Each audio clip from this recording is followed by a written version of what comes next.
Bismillahirrahmanirrahim. Alhamdulillahirabbil alamin. Allahumma salli wa sallim ala nabiyyina Muhammad wa ala alihi wa sahbihi ajma'in. Rabbi shrah li sadri wa yassir li amri wahlul 'uqdatam min lisani yafqahu qawli. Allahumma arinal haqqa haqqan warzuqna ittiba'ah. Ya Allah, tunjukkanlah kami yang benar itu adalah benar dan permudahkanlah bagi kami untuk mengikut kebenaran tersebut. Wa arinal batila batilan warzuqna ijtinabah.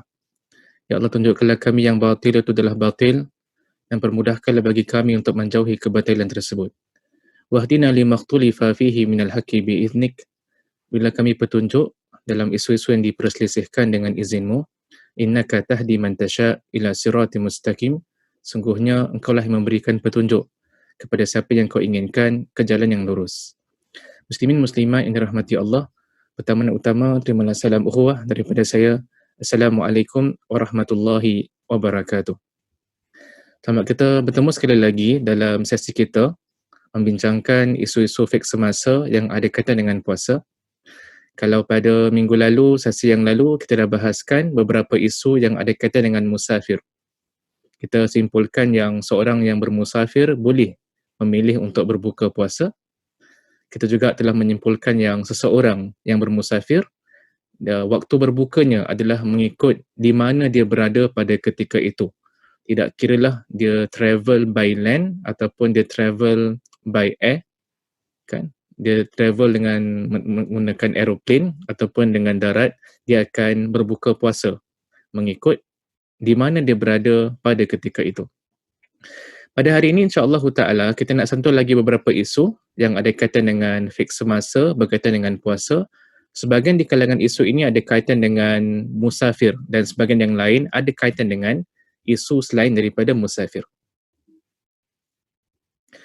Kita nak lihat terlebih dahulu kepada isu yang pertama. Kita nak fahamkan dulu senario dia sebelum kita nak beri ulaskan tentang hukum berpuasa dalam senario sedemikian.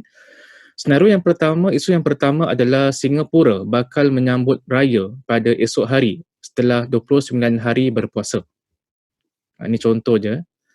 Pada hari ini saya akan berangkat ke Indonesia untuk menyambut raya bersama ibu saya yang berada di sana. Tetapi orang-orang Indonesia hanya akan menyambut raya selepas 2 hari. Apabila saya tiba di Indonesia, wajibkah saya berpuasa bersama dengan orang-orang di sana walaupun orang-orang di Singapura sudah pun menyambut raya esok?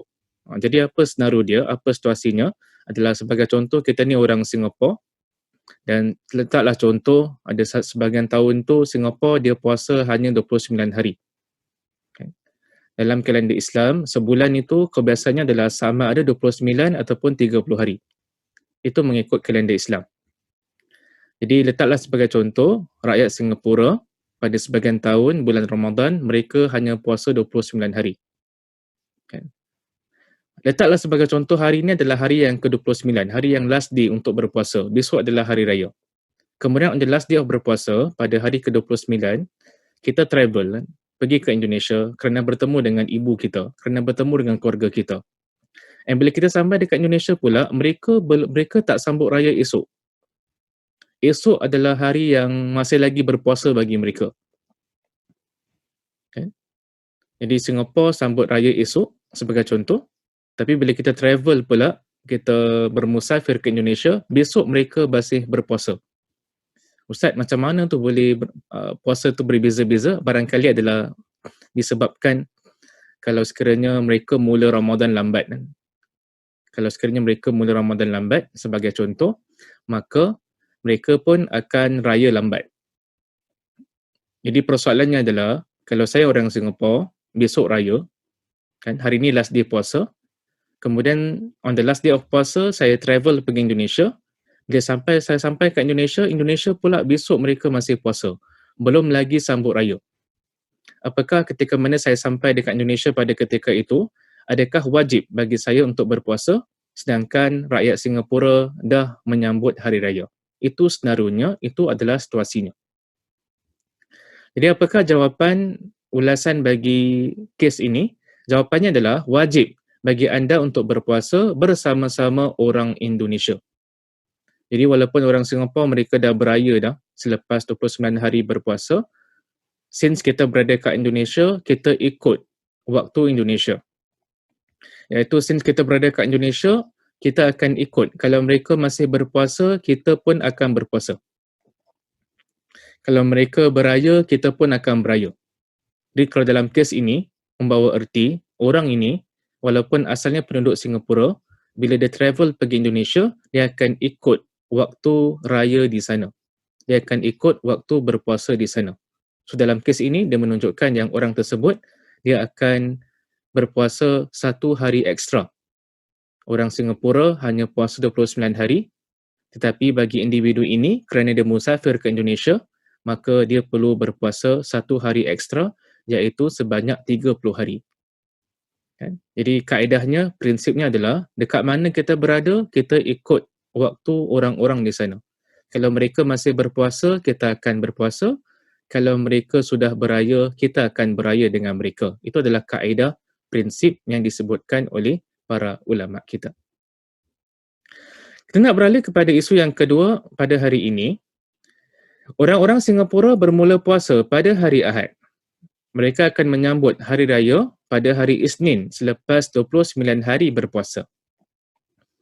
Orang-orang Australia bermula puasa pada hari Sabtu. Mereka akan menyambut raya pada hari Ahad selepas 29 hari berpuasa. Saya seorang rakyat Singapura. Pada tanggal 25 Ramadan, saya pergi ke Australia untuk menziarahi keluarga saya di sana dan juga untuk menyambut raya di sana. Sekiranya saya berhari raya bersama-sama orang-orang Australia, itu bermakna saya baru puasa sebanyak 28 hari. Sedangkan dalam Islam, kita dikehendaki untuk berpuasa sekurang-kurangnya 29 hari. Apakah yang perlu saya lakukan? Jadi kes ni adalah berkaitan dengan seorang individu, dia orang Singapura, kan? Kemudian dia pergi ke Australia. Kalau kita lihat kepada kes ni, orang Singapura mula berpuasa pada hari Ahad. Pada perenggan yang kedua, saya letak orang Australia bermula puasa pada hari Sabtu. So maksudnya adalah Singapura dengan Australia dalam senario ini, Singapura dia mula Ramadan dia lambat sikit, lambat 1 hari. Orang Australia pula dia mulakan Ramadan mereka cepat 1 hari. Jadi oleh kerana orang Australia mereka mulakan Ramadan mereka cepat 1 hari, hari raya mereka pun adalah cepat 1 hari.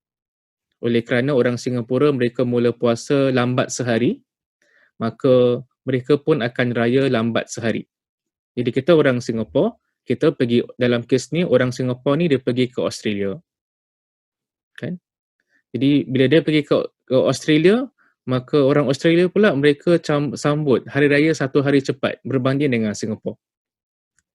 Di dalam kes macam gini, kalau orang Singapura ni dia travel pergi ke Australia, kalau dia sambut raya dekat Australia, itu bermaksud yang dia hanya akan berpuasa sebanyak 28 hari.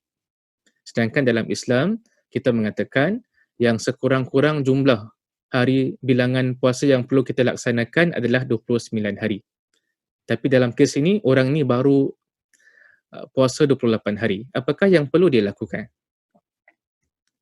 Apakah jawapan bagi kes ni? Kes ni adalah anda boleh menyambut raya bersama orang-orang Australia, tetapi anda dikehendaki untuk mengqada 1 hari puasa.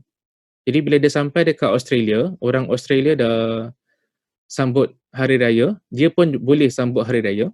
Kan? Dia boleh tak perlu berpuasa pada hari raya di sana. Tetapi di luar bulan Ramadan, dia perlu cari 1 hari untuk gantikan, untuk qadakan 1 hari berpuasa, kerana pada tahun tersebut dia hanya berpuasa 28 hari sahaja. Sedangkan dalam kalender Islam, jumlah hari yang paling kurang adalah 29 hari. Jadi dia kena make up, dia kena qada, dia kena berpuasa lagi 1 hari. Itu adalah jawapan bagi senario yang kedua ini. Kita beralih kepada senario yang ketiga, isu yang ketiga pada hari ini. Saya bekerja sebagai seorang pemandu bas ekspres daripada satu negeri ke negeri yang lain. Apakah saya termasuk dalam kategori seorang musafir yang dibenarkan untuk berbuka puasa? Ini ada satu senario berkenaan dengan bus driver. Kan? Tapi dia drive bus ataupun coach bukan within Singapore, tapi adalah merentasi sempadan, barangkali dia pergi ke Malaysia. Sebagai contoh, seorang driver bus Dia kerja dia memang driver bas ulang alik kan antara Singapore dengan KL kan. Sebahagian hari dia berada kat Singapore, sebahagian hari dia berada kat KL. Jadi sebagaimana kita maklum, antara Singapore dengan KL ini adalah melebihi 90 kilometer. Kita pernah sebutkan pada sesi kita yang lalu, dalam Islam, seorang musafir itu, according to ramai di kalangan ulama, beliau dianggap sebagai musafir kalau beliau telah travel jarak yang tertentu. Walaupun ada khilaf di kalangan ulama, ada kata 81 kilometer, ada yang mengata lebih daripada itu, kita ambil yang selamat adalah 90 kilometer and above. 90 kilometers and above, kalau orang itu bermusafir melebihi 90 kilometer, maka dia dianggap sebagai seorang musafir. Jadi distance antara Singapore dengan KL memang melebihi 90 kilometer. Jadi berdasarkan kayu ukur tersebut, bus driver ini dianggap sebagai seorang musafir. Jadi dia tanya dalam kes ni, jadi seorang bus driver ni, boleh tak dia, adakah dia dianggap sebagai seorang musafir dan boleh tak dia berbuka puasa? Maka jawapan yang diberikan adalah anda juga termasuk dalam kategori musafir. So bus driver yang drive antara Singapore dengan KL sebagai contoh, dia juga dianggap sebagai seorang musafir. Dan dia ada pilihan. Kan? Dia boleh memilih untuk berpuasa dan dia juga boleh memilih untuk tidak berpuasa. Kalau dia memilih untuk tidak berpuasa, hendaklah dia gantikan di luar bulan Ramadan, dia cari hari-hari yang dia free untuk dia gantikan puasa yang telah dia tinggalkan. Mana yang lebih afdal kita telah sebut pada minggu lalu, mana yang lebih mudah baginya itu yang dilakukan. Kalau dia rasa travel antara Singapore dengan KL tak memenatkan, maka boleh dia berpuasa. Cuma kalau dia rasa dengan dia kerja sebagai bus driver antara Singapore dengan KL, boleh menjejas concentrationnya driving. Kalau dia berpuasa, maka dia boleh memilih untuk tidak berpuasa. Jadi itu adalah jawapan bagi isu yang ketiga. Isu yang terakhir pada hari ini yang kita nak kongsi dengan antum sekalian adalah pada satu hari di dalam bulan Ramadan, seorang muazzin melaungkan azan sebelum masuknya waktu maghrib kerana menyangka waktu maghrib telah pun masuk. Para jemaah di masjid pun mula berbuka puasa. Apabila mereka tahu bahawa muazzin telah tersilap, berlaku sedikit kekecohan.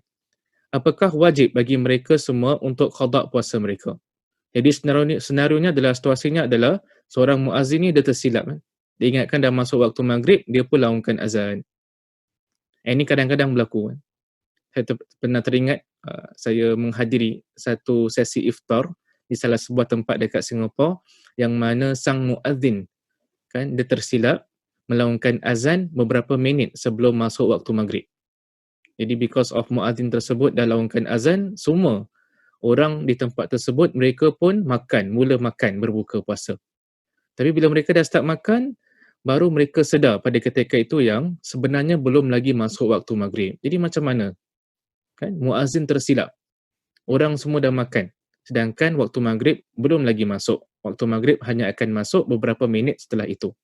Adakah diwajibkan ke atas orang-orang yang dah makan ini untuk qada balik puasanya satu hari, untuk gantikan puasa sehari? Ini adalah isu yang dibincangkan oleh para ulama. Jadi secara jujur saya kongsi dengan tuan-tuan dan puan-puan, kalau kita rujuk kepada kitab-kitab fikih dan kitab-kitab hadis dalam isu ini, kita akan lihat yang para ulama kita berbeza pandangan dalam isu ini. Ada dua pandangan dalam isu ini. Sebahagian di kalangan ulama, bahkan ramai di kalangan ulama berpandangan dalam kes demikian rupa, orang tersebut wajib untuk qada puasanya. Wajib untuk gantikan puasanya. Puasa hari tersebut dianggap sebagai tidak sah. Puasa pada hari tersebut dianggap sebagai tak valid. Dalam masa yang sama juga di sana ada pandangan kedua dalam isu ini. Pandangan kedua ini turut dipegang oleh sebahagian ulama silam dan sebahagian ulama kontemporari. Mereka berpandangan bahawa kalau kes ini berlaku oleh kerana tidak disengajakan, maka puasa pada hari tersebut dianggap sebagai sah dan tidak perlu qada. Tetapi dengan syarat, bila dia tahu yang dia tersilap, dia kena refrain from eating.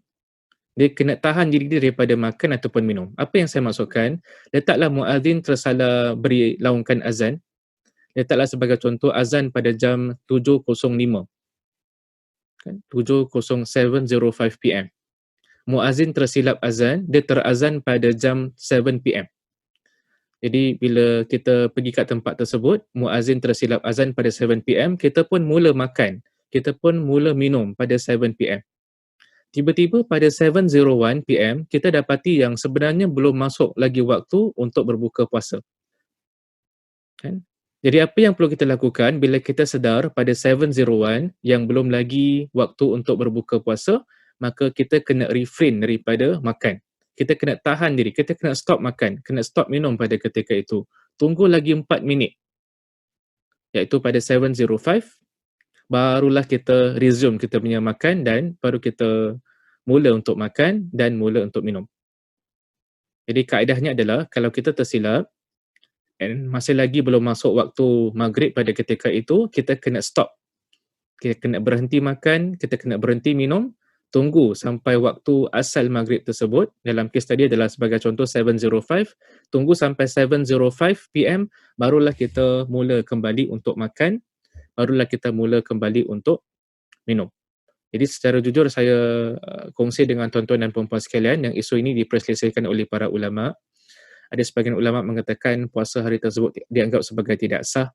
Tapi dalam masa sama juga di sana ada pandangan sebahagian di kalangan ulama silam dan kontemporari yang berpandangan yang ini adalah satu kes kesilapan dan puasa pada hari tersebut dianggap sebagai sah, kan, dan tidak perlu digantikan dengan puasa pada hari lain.